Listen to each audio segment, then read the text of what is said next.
Hello everyone and welcome back. Let's start the lecture by summarizing what we did in the previous lecture. So here we have the elbow curve and we see that the average distance decreases as the number of clusters increases. And we mentioned that the goal of our cluster analysis is to minimize the distance between observations and their clusters.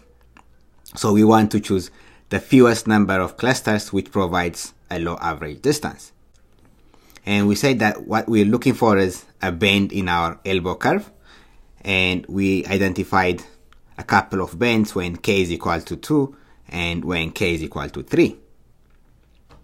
And to determine which would be a better fit, we said that we can use a scatter plot to plot this. However, with our 11 clustering variables, we have 11 dimensions, and that will be impossible to visualize on a scatter plot, since a scatter plot works to visualize only a few dimensions, but not 11 dimensions in our case.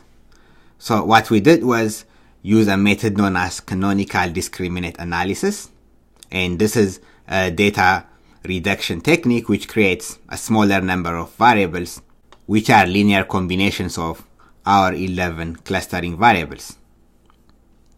And those new variables are called canonical variables. And as I mentioned, they are ordered in terms of the proportion of their variance and the clustering variables, which is accounted for by each of the canonical variables. So again, those canonical variables are ordered in terms of the proportion of the variance.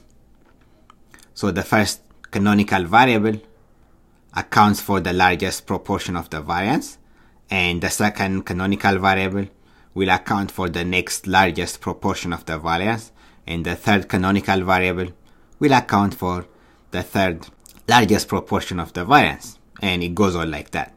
But in most cases, we see that the majority of the variance in the clustering variables will be accounted for by the first two canonical variables, and so we use those two canonical variables for our plot. And we mentioned that Python has a method or function known as the Pca function, which will help us do the canonical discriminate analysis. And we did that by first importing Pca, and this Pca2 asks Python to return the first two canonical variables. Then we created a matrix known as plot columns, and this plot columns matrix includes the first two canonical variables which we estimated by the canonical discriminate analysis. And then we call this fit transform method. So the fit asks Python to fit our canonical discriminate analysis, which we specified in here in our Pca2 command, and the transform part of the method applies the canonical discriminate analysis to our cluster trained dataset, and that will help us calculate the canonical variables. Okay, and then we assigned x and y axis as canonical variable 1 and canonical variable 2, and here we see a solution or scatter plot for our 3 cluster solution. And what we observe from our 3 cluster solution is that the 3 clusters are densely packed, as you see here, and this means that the observations within the clusters are highly correlated with each other, and within each cluster the variance is very low or relatively low. And here there appears to be some kind of overlap between our blue and red clusters, meaning that there isn't good separation between these two clusters. And here, if you look at the green clusters, they seem to be more spread out, and this indicates that there is less correlation among the observations in our green clusters. This, on the other hand, means there is a higher cluster variance within the green clusters. So those are some ups and downs for our 3 cluster solution.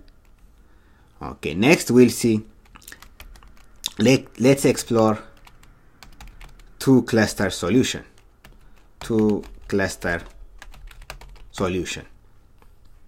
Okay, remember from our elbow curve, there seems to be a bend when k is equal to 3 and k is equal to 2. So now we are considering the two cluster solution.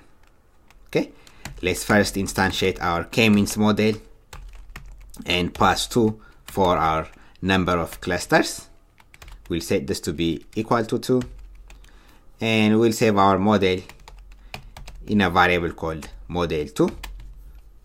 Okay, next we'll call the fit method on our model and pass our training dataset. So we'll train our k-means clustering model with the training dataset, which is cluster train. Okay, and those are some of the attributes. Okay, next we'll use the Pca method as we did in the previous lecture for our 3 cluster solution. So we have our Pca2. Again, we're only interested in 2 canonical variables. So we'll save this in a variable called Pca2. Then we can create our plot columns matrix, and that will be equal to Pca2. We'll call the fit transform method and then pass our cluster train dataset. Next, let's call the scatter method and pass x and y variables as our canonical variable 1 and canonical variable 2.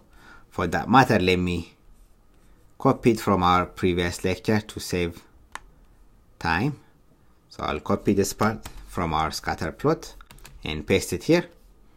So we have our plt.scatter. On our x-axis, we'll have canonical variable 1. That's what this means.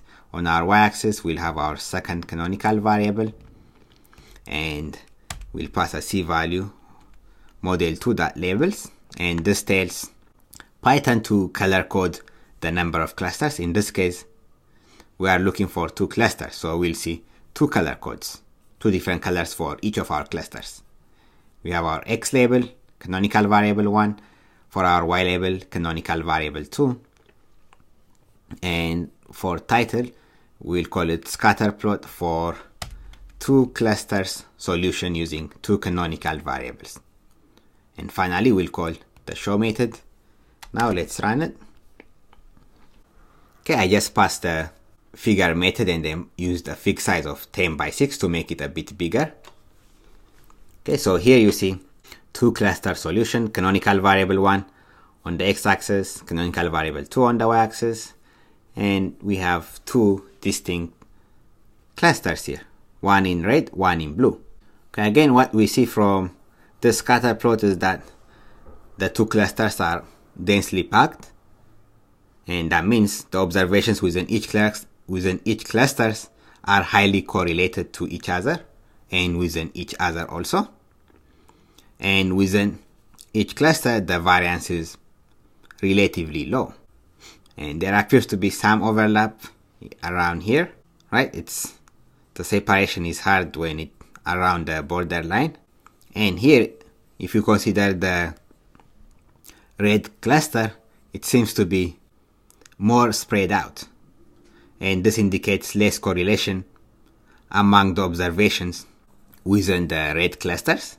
That also suggests a higher variance within these red clusters. But compared to the 3 cluster solution, this seems to be a better cluster solution, right? Because in the 3 cluster, you see way more overlap of these 2 clusters, the one in red and the one in blue.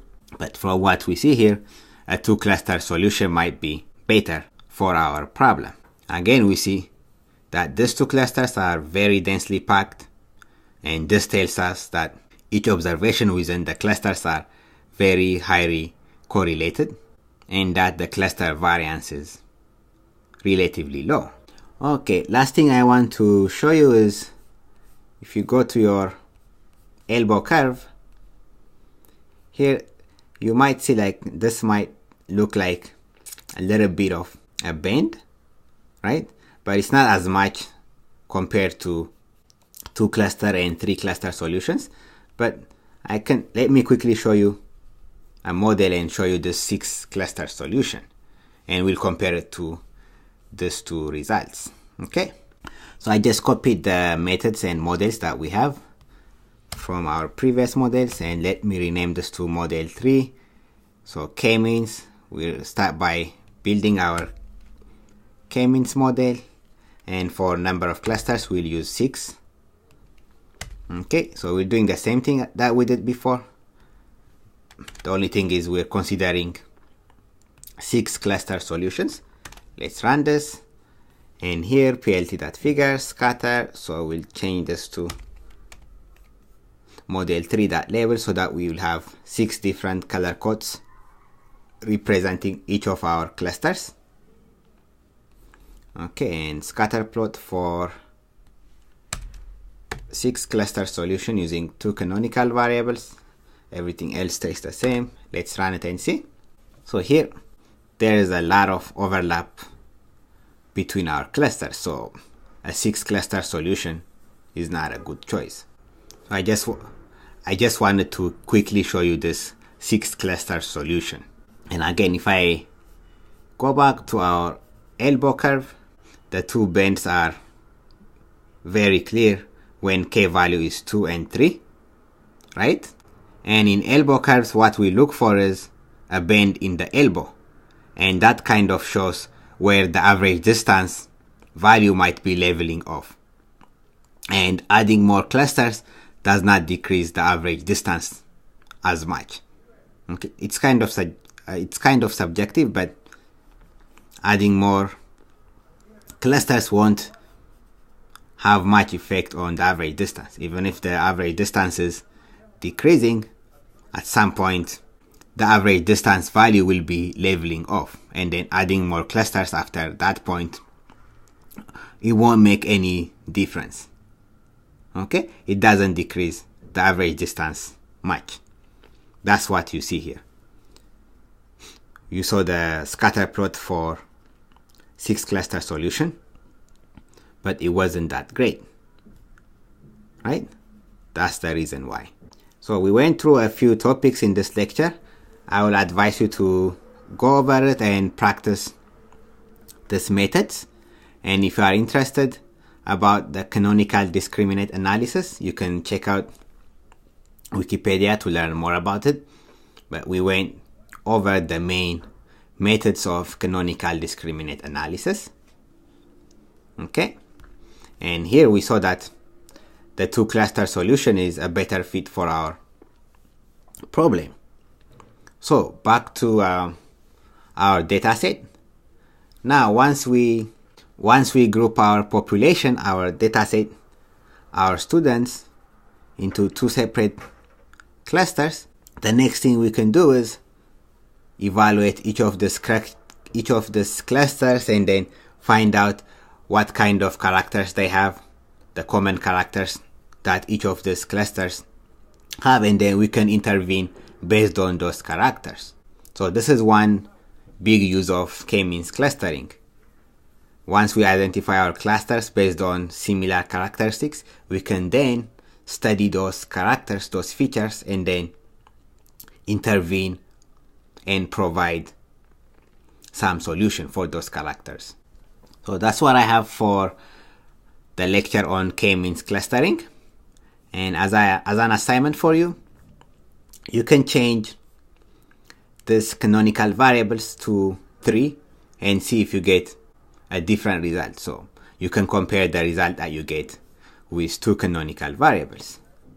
Okay, but usually 2 is enough. The first 2 canonical variables are enough, as we discussed. Okay, so go through the lectures and try out the examples by yourself, and also check out the scikit learn documentation on k-means clustering. You can read more about it there. So for instance here, this is one of the methods that we looked at, fit_transform, and you can read more about it here. Okay, great. Oh, and one last thing you can do is change the number of clusters. So if I go here, you can change the number of clusters to different values and see what kind of clusters that you get. In our exercise, we looked at 2 clusters, 3 clusters, and 6 clusters solution. You can change it to 5, 4, 7, 8, and see what kind of clusters that you get, and whether it will be a good fit or not by comparing it to the 2 and 3 cluster solution. Okay, those are some analysis that you can do. Great, thanks again everyone.